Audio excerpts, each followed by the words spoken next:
I went to sleep single. I woke up married. Short, scary story. The first thing I registered was the smell. Old wood, dust, and something floral, sickly sweet. Then the headache, a throbbing monster behind my eyes. I opened them too well, not my bedroom, not even close. Pale yellow walls, a floral print I would never choose, and a woman asleep next to me. A woman I didn't recognize. My heart hammered. This wasn't a prank. I don't have friends who'd pull something like this. I'm a graphic designer, not a fraternity pledge. I slipped out of bed, careful not to wake her. The room was filled with antique furniture, the kind my grandmother used to collect. It felt lived in, but not by me. I scanned the bedside table, a framed photo, me, and the woman laughing, holding hands. We were wearing wedding rings. Panic tightened its grip. I crept downstairs. The house was silent, filled with that same cloying floral scent. The living room had more of the antique furniture, family photos on the mantelpiece, photos of me and the woman, at a picnic, carving pumpkins, decorating a Christmas tree, all things I had absolutely zero memory of. I found my wallet on a side table, my ID. Elias Thorne, 28 years old, so far so good. I flipped through the cards, credit cards in my name, a library card, and then something that made my blood run cold, a marriage certificate. Elias Thorne and Clara Davies, married 6 months ago. Clara, that was her name. My wife, she was standing behind me. Morning sleepyhead, she said, her voice soft, concerned. Bad dream, I turned. She was wearing a floral robe that matched the wallpaper, her brown hair a little messy. She looked normal, too normal. Clara, I said, trying to keep my voice steady. I don't understand. I don't remember any of this. Her brow furrowed. What you mean, you don't remember us? I shook my head. The wedding, this house, you nothing. She came closer, placing a hand on my arm. Her touch was warm, but it didn't feel familiar. Elias, you've been working so hard lately. Maybe you're just stressed. Come on, let's get you some breakfast. She led me to the kitchen, a cozy room with a checkered floor and a breakfast nook. She started making coffee, humming softly. I watched her, trying to reconcile this woman, this house, this life with the empty space in my memory. I need to see a doctor, I said. Of course, she said, not looking at me. Dr. Reed is just down the street. We can go after breakfast. Doctor. Reed's office was small and smelled of antiseptic. He was an older man with a kindly face and a receding hairline. Clara sat beside me as I explained what had happened. Amnesia can be caused by a number of things, Dr. Reed said after examining me. Stress, trauma, even a bad reaction to medication. Have you been under a lot of pressure lately, Elias? I guess, I said, but I couldn't shake the feeling that something more was going on. But I don't just feel stressed, doctor. I feel like I'm living someone else's life. Dr. Reed chuckled. Well, we all feel like that sometimes, son. I'm going to prescribe you a mild sedative. Try to get some rest, and if your memory doesn't return in a few days, we'll run some tests. He patted my shoulder, and Clara smiled reassuringly. I felt like I was being dismissed. Back at the house, I tried to work. My computer was there, my files. I opened a design project, a logo for a local bakery. I recognized the style, the software, but I didn't remember creating it. It was like looking at someone else's work. I called Sarah, a coworker and one of my closest friends. Hey, Elias, she answered. Everything okay? You sound weird. Sarah, I need your help, I said, trying to keep my voice down. I woke up this morning and I don't remember the last 6 months. I'm married to someone I don't know, living in a house I've never seen before. It's like my life has been replaced with someone else's. There was a pause. Okay, she said slowly. Okay, Elias, deep breaths, where are you? I told her about Havenwood, about Clara, about everything. This sounds insane, she said, but I know you, Elias. You wouldn't make this up. I'll do some digging, see if I can find anything about Havenwood, about Clara. Just be careful. I hung up, feeling a little less alone. The next few days were a blur of confusion and growing dread. I tried to act normal, to play the part of the loving husband, but it was exhausting. Clara was always watching me, her eyes filled with a mixture of concern and something else, something I couldn't quite place. I started noticing things, little things, like the way the neighbors, Mr. and Mrs. Davies, who had initially greeted me warmly, now avoided eye contact. Or the way the cashier at the local grocery store gave me a strange, knowing look.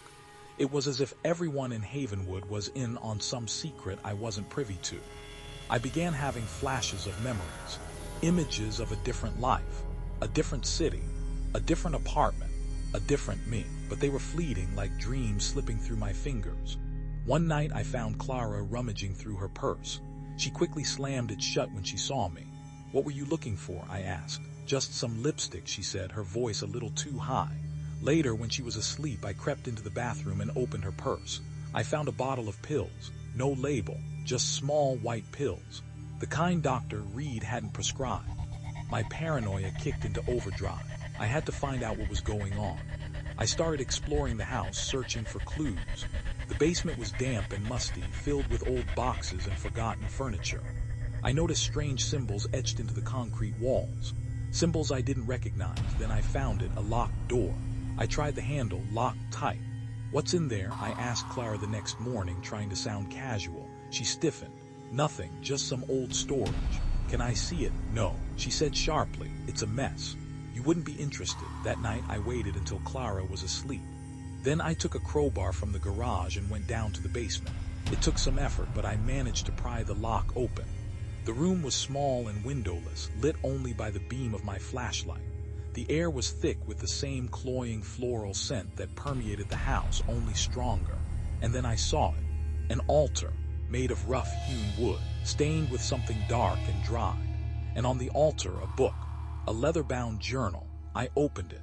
The handwriting was old-fashioned, ornate.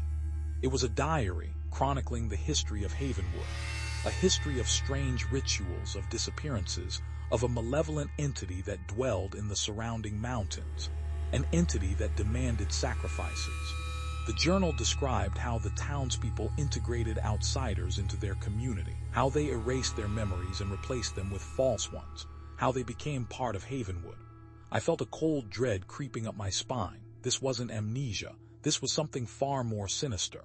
I flipped through the pages, searching for my name, and then I found it, an entry dated 6 months ago. The day I supposedly married Clara. "Elias Thorne has arrived," the entry read, "a promising candidate. His memories are resistant, but the process has begun. He will soon be one of us." I slammed the journal shut, my heart pounding. I had to get out of here. I ran upstairs, adrenaline coursing through my veins. Clara was standing in the hallway, blocking my path. "Where do you think you're going?" she asked, her voice flat. "I know what you're doing," I said, my voice trembling. "I know about the journal, about the rituals, about Havenwood." Her face twisted into a mask of rage. "You weren't supposed to find out." She lunged at me, grabbing my arm. Her grip was surprisingly strong. "You belong here, Elias. You're one of us now." I fought her off, shoving her against the wall. I had to get out. I ran out of the house into the night. The town was silent, but I could feel eyes watching me. I could hear whispers in the wind. I ran through the streets of Havenwood, desperate to escape. But every road I took seemed to lead back to the town center. It was as if the town itself was trying to trap me. I called Sarah. "Sarah, you were right," I said, my voice frantic. "It's real. Havenwood, the rituals, everything. I need you to get me out of here." "Elias, I'm on my way," she said. "I've contacted the authorities. They're sending someone." The line went dead. I kept running deeper into the woods surrounding Havenwood. I stumbled upon an abandoned cabin hidden among the trees. I broke in, searching for shelter. Inside, the cabin was dusty and dilapidated, but it was better than nothing. I rummaged through the drawers, hoping to find something useful, and then I found it, a hidden compartment. Inside, a photograph of me, as a child, with my parents, in front of a house I remembered, a house from my real life. Proof that I did exist before Havenwood. Proof that my memories weren't just a figment of my imagination. I had to get out. I had to find Sarah. I tried calling her again, but there was no signal. I sent a text message with my location, hoping she would receive it. Then I heard sirens in the distance. The authorities, they were coming. I crept out of the cabin, cautiously approaching the road. I saw a police car parked at the edge of the woods. Detective Mallory, a woman in her 40s with a no-nonsense expression, was standing beside it. "Elias Thorne," she called out. "Yes," I said, relief washing over me. "I'm here." But as I stepped out of the trees, I saw them, the townspeople of Havenwood, emerging from the shadows surrounding Detective Mallory. She turned to me, her expression blank. A knowing smile spread across her face. "Welcome home, Elias," she said. "You've been gone long enough." As the townspeople closed in, I noticed something horrifying. Their faces were slowly morphing, becoming slightly off. I saw glimpses of the faces of the disappeared people from the old newspapers superimposed on their own. They reached for me, their eyes empty and devoid of recognition. I woke up, in the bed, next to Clara. Sunlight streamed through the window.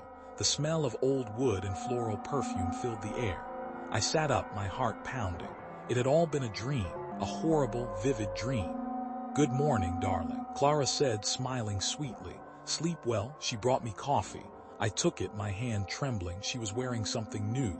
Detective Mallory's badge pinned to her lapel. I looked down at my own hand, a wedding ring. I didn't remember putting it on. I went to the window, staring at my reflection. For a split second, a stranger stared back.